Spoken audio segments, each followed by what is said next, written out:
8. I met Joey in the studio. The work lights were overhead, and the large black cover in his space had shrunk considerably in size, being not much larger than a high school gymnasium. The space no longer seemed intimidating. It was just a space. The set for his show seemed smaller too, and the light far less magical. The cameras, however, seemed to have grown in size. They remind me of dinosaurs with one of the Ollie's caveman picture books. I still somehow managed to trap on the cable even though I could see them easily. I was nervous and focused on the man himself, sitting in a director's chair off to one side of the set. He was reading something timidly. Joey? I said quietly, trying not to spook him since he hadn't seen to lose my entrance. The man looked up and smiled. It was comforting to see, especially after our encounter yesterday. To see him look happy, to see me made me feel so at peace. "There she is," he said. He put the papers on the stool beside him and stood up, extending his hand. We shook. I was getting better at handshakes. "I'm thrilled you took me on my offer." "I didn't have much of a choice," I said with a laugh. His expression wavered then, and I realized how this sounded.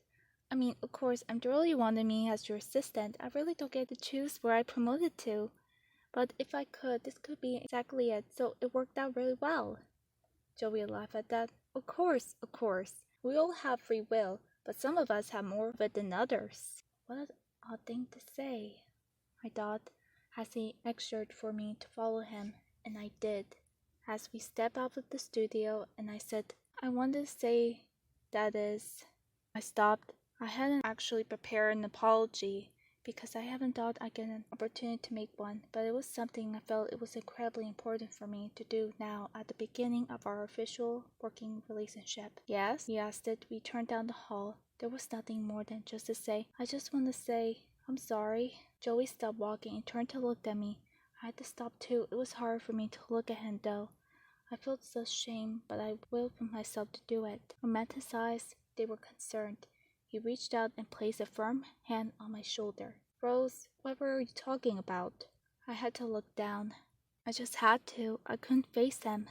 "I'm sorry I was in that office. I'm sorry about snooping. I was curious, and I promised I wasn't going to do anything. But I shouldn't have been here without permission. I feel so terrible about that." My throat was tight. Joey put his other hand on my other shoulder and said, "Rose, look at me." Easier said than done. "I mean it, Rose. Look at me." I took a deep breath and raised my eyes. His kind concern met mine. "I am not upset, and I didn't even think you did anything wrong. By George, I respect that kind of caution. Do you see? A curious mind. Why is that a marvelous thing? And that's not something everyone has. I can tell you, no sir. Why, so many out there are happy just to follow orders and keep their heads down. And I'll tell you, I can't stand those people." He smiled and I couldn't help but laugh a little. "There you go, you get it." He released my shoulders.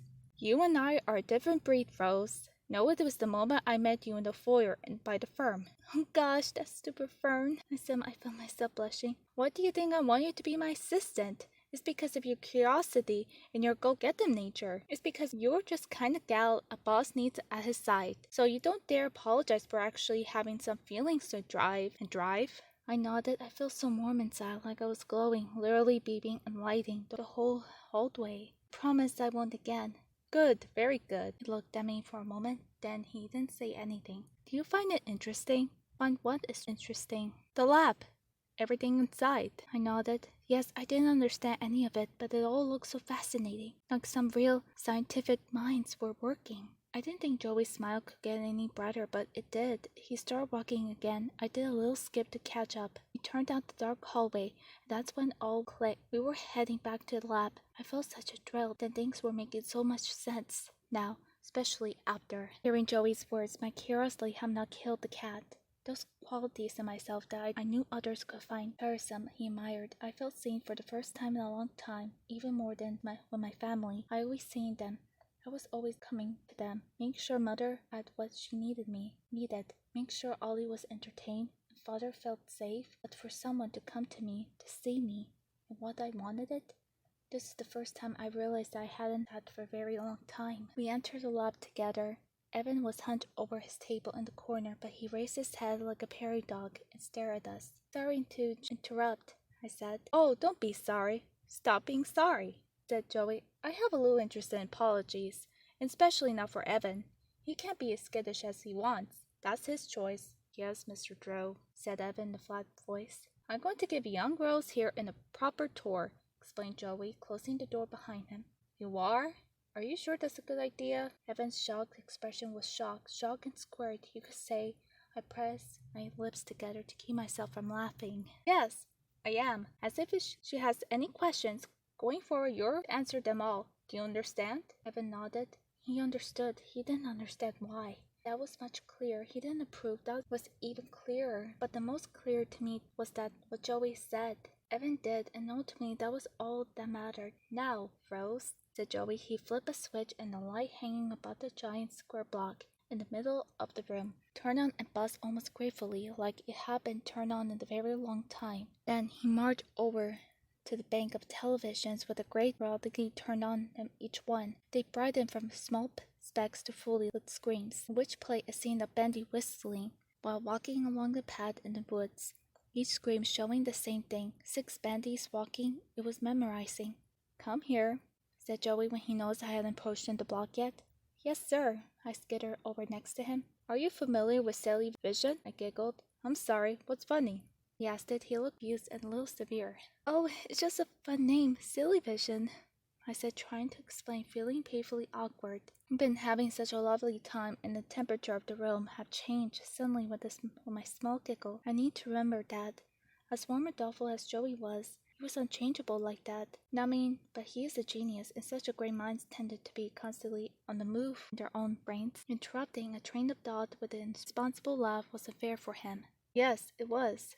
We do make cartoons after all, said Joey slowly, as almost he decided he wanted to be annoyed with me or not. He seemed to choose not, because as he continued his voice got warmer and he spoke quickly with great energy. But despite his name, Silly Vision is actually some rather seriously stuff. I was able to invent a new type of ink just before the studio unfortunately had to shut down. It allows you a greater flexibility and speed in the creation of new cartoons, but even better, allows you to put yourself in these cartoons as well. Like one of these books where they replace the main character's name with your own. I never received one, but my friend Dora have gotten one for once on her birthday. Joey bowed forward for a moment, and then he brightened again. Ha! Well, in most basic, simplest of ways. But surely you can see how changing the world, surface adding a whole figure to a moving picture in about 3 different enterprises. See that? Yes, I nodded. Good. Well, it was all going marvelously, but then, let me tell you, it's just a temporary setback, mind you. But with my studio closing, many things had to be put on the pause until we can start things up again. Sure, which we will. Have no fear, especially one of these shows is a great success. I have no doubt it will be, I said. Why wouldn't it? Everyone loves Benny cartoons. This is the next step forward in the Silly Vision goal. Why put an illustration of a person into a cartoon when we can put the natural person into one? He snapped his fingers. Then, Evan, the glasses, he commanded. With the obvious restraints, Evan rose and placed the same glasses I had knocked onto the floor into Joey's outstretched hand. Joey didn't even look at him. He just held up the glasses for me to see. What these glasses do, well, it takes some inspiration from new 3D movies, but it's going to be so much more than just an image popping out at you. It'll be like you're in a show with all the characters. As you are and interacting with them, are you familiar with my memoir? You have a memoir? I asked it. How wonderful to have a life worth telling, or putting on paper for others to read about. Joey laughed. I guess that means you're not. It's called The Illusion of Living. And it was not just some fancy title. It was my life's philosophy. Wow.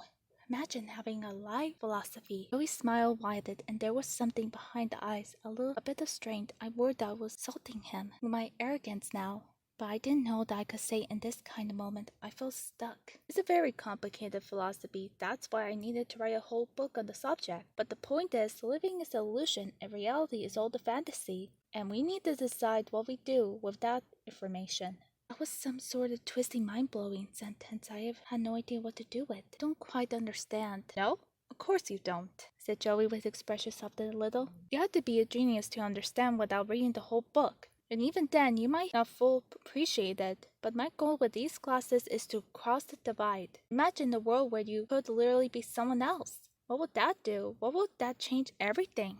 I didn't have any answer yet, though my mind was spinning with the question if you could be anyone else, even for just a moment. What would that do for society at large? That fascinating, I said, still thinking hard while staring at Bendy cartoon playing in front of me. Bendy had entered a small house in the forest, while Boris the wolf inside trying to bake a pie. Joey smiled at me. I'm thrilled you think so, kid. Some people find this kind of stuff boring. Not me. I said. I was watching the story played out of the television. Benny trying to bake Boris into a pie. We're at the testing stage, just in time for the show to premiere. We're going to test on the beta level first. And then, well, we're going to ship it all worldwide. It'll change television as we know it. I said. Benny was touching the fire of the strange and putting his finger in his mouth as he was testing was not if it was hot enough. So silly.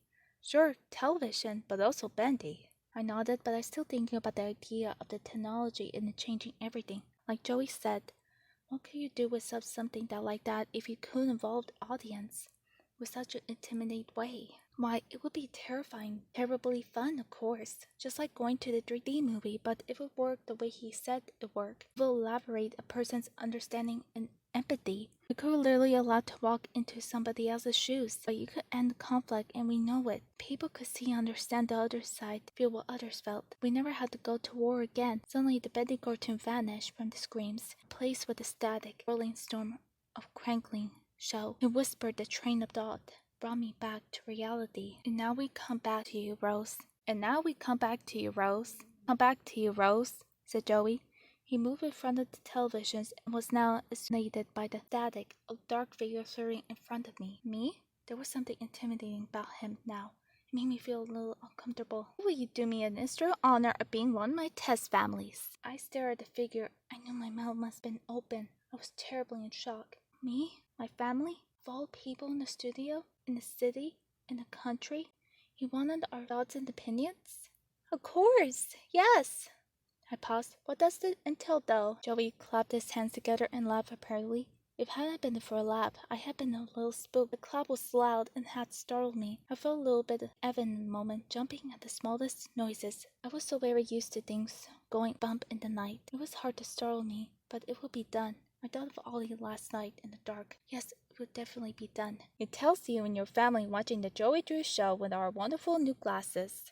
Joey seemed thrilled, but I had a sudden pang in my stomach, a deep sadness mixed with a little shame. Oh, I'm sorry, but we don't have a television, I said. I wanted to hide my face, but I kept my chin up, even as the shame burned in my cheeks. Oh, dear child, said Joey. He stepped toward me into the light. It was no longer a salute, but a real person, a man with kindness on his face and understanding. I never expected you did, but even you had one, it won't do you any good. We need our TV to go with the glasses. Don't understand. Felt safe and seen, but I still didn't understand. I'm giving you a television and one pair of glasses. That's the funny thing. It's the glasses that are most expensive. I hope your family didn't mind sharing. We don't mind sharing at all, I said with a daze. Did he really just say he was going to give us a television? Then it's settled. We'll have them delivered to you later this week, before the show goes live on Saturday night.